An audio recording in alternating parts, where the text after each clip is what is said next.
你需要警覺性，敏捷身手。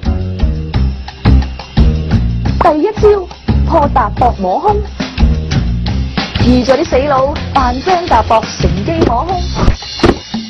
你先要向側踏前一步，攞好重心，跟住從後撳實佢膊頭，將佢推前，再順勢一掌推開佢。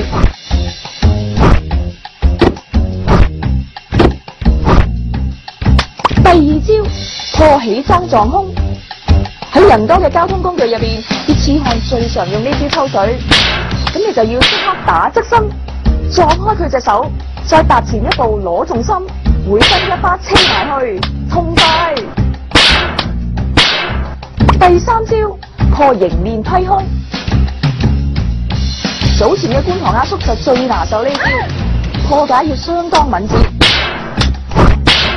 先側身避開手踭，左手搭住佢個膊，拉佢轉身，再順勢兜巴星。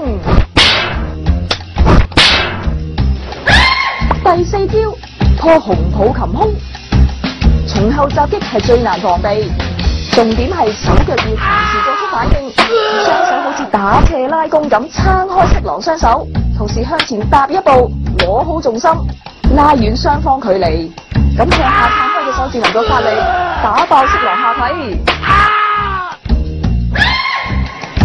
第五招破正面襲胸，遇上呢類明刀明槍嘅招數，先要從中隔開佢雙手，再雙龍出海推開佢。如果叉頸就威力更強，跟住再踏前一步，天力射頭咁一腳兜上去，爆佢兩兄弟手下冇得作惡啊！